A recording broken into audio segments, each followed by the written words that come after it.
ce que je voulais vous proposer maintenant, c'est vous donner des clés de compréhension, des clés qui vont vous permettre d'identifier où, quand, comment utiliser tel réseau social pour notamment l'exploiter et les exploiter à usage professionnel.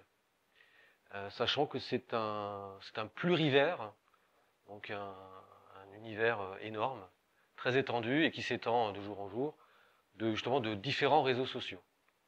On fera un focus sur des réseaux sociaux professionnels qui sont identifiés comme tels, comme Viadeo, LinkedIn, et un autre qui est un petit peu moins connu, mais dont je vous parle, qui s'appelle Xing. Et ce que je voulais faire aussi, c'est vous faire bénéficier d'une vidéo qui a été faite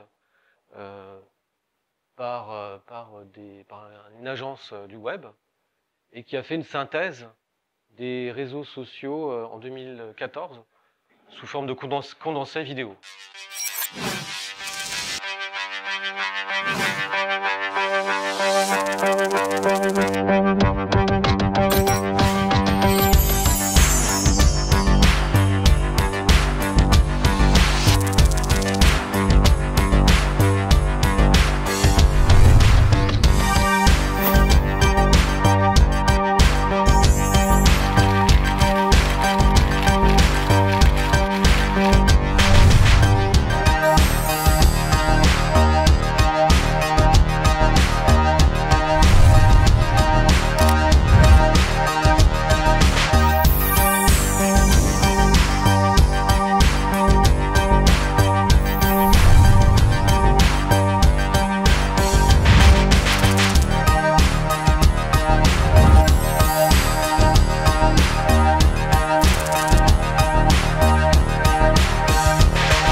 Vous avez vu des chiffres. Alors les chiffres, on en reparlera après.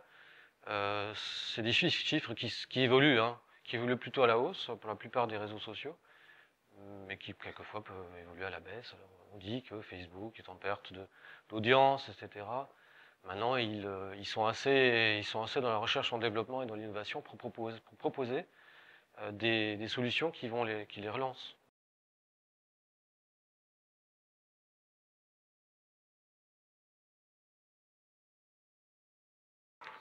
La multiplicité des identités et de l'usurpation de l'identité. Alors, justement, ça doit susciter chez vous la question de la veille.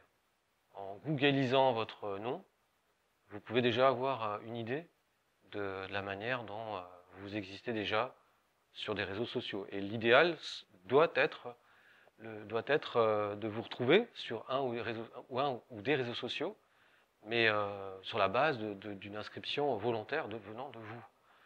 Mais je prends un exemple peut-être un petit peu décalé. Vous pouvez aussi vous retrouver sur un réseau social grand public, comme Facebook, parce que vous avez été à un anniversaire ou un barbecue, et que vous apparaissez sur une photo, même si vous n'avez pas un compte Facebook, Vous êtes sur la photo, mais vous êtes sur la photo de la personne qui aura posté la photo depuis son compte Facebook.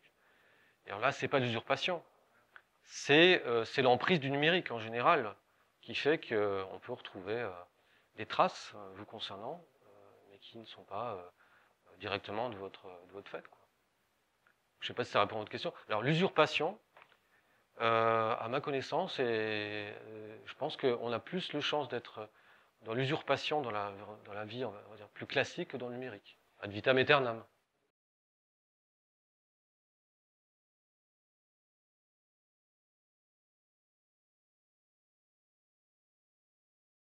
Aujourd'hui, la plupart des réseaux sociaux, notamment grand public, sont gratuits, sont accessibles.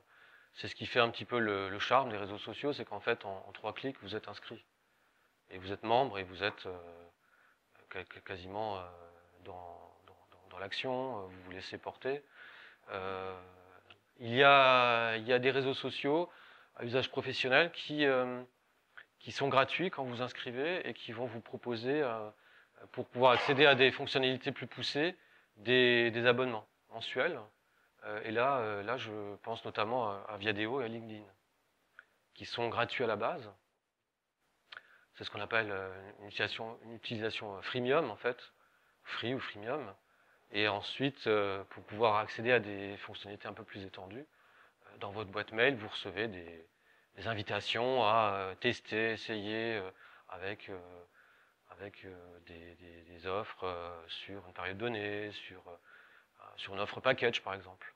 Alors pour les entreprises, clairement, comme pour les job boards, je rebondis un petit peu, les entreprises, lorsqu'elles veulent consulter une CVTech, et lorsqu'elles veulent repérer la perle rare sur un réseau social professionnel, là, elles vont la plupart du temps utiliser un compte payant.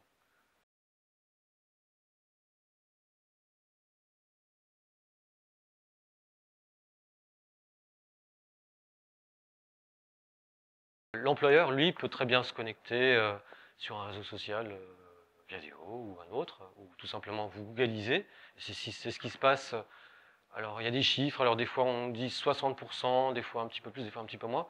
Il y a un nombre assez important de recruteurs potentiels ou chasseurs de tête ou recruteurs tout court qui googlisent le nom des personnes qu'elles sont susceptibles de recevoir un entretien pour un stage ou pour un emploi, pour déjà se faire une première idée de votre existence, pour pouvoir accéder à une photo, pour pouvoir accéder à des mots-clés qui doivent apparaître par rapport à votre offre de service, pour voir si elle est en cohérence ou si elle est complètement éloignée de ce que vous affichez sur vos CV.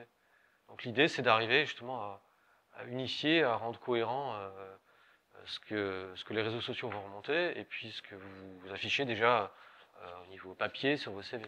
Maintenant, un employeur, alors est-ce qu'on peut appeler ça de l'espionnage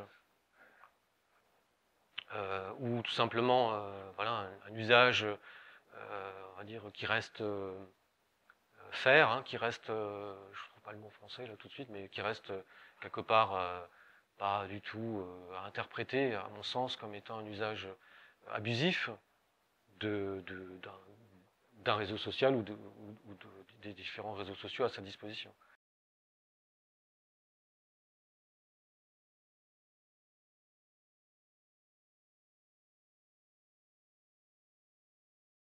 De la pratique que j'en ai, je ne vois pas comment vous pouvez exagérément obtenir des recommandations ou des likes qui sont fictifs, qui sont gonflés sur un réseau social comme LinkedIn ou Viadeo.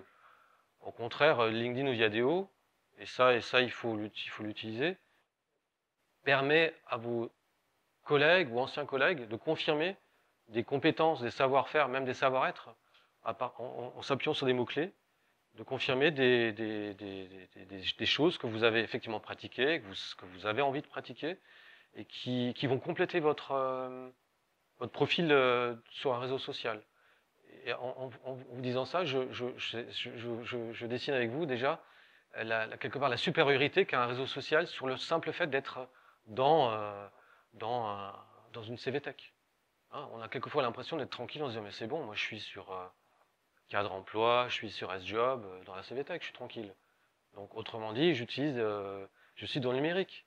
Mais un réseau social, quelque part, vous amène à un échelon, à un étage supérieur, parce que il y a le système de link, de liens, de réseau de personnes avec lesquelles vous travaillez aujourd'hui, avec des personnes avec lesquelles vous avez travaillé et qui vont interagir, compléter, annoter votre profil, notamment pour des recommandations, et puis sous forme de like, on peut appeler ça de like ou de plus, vous donnez une certaine valeur que consultera le ou les recruteurs.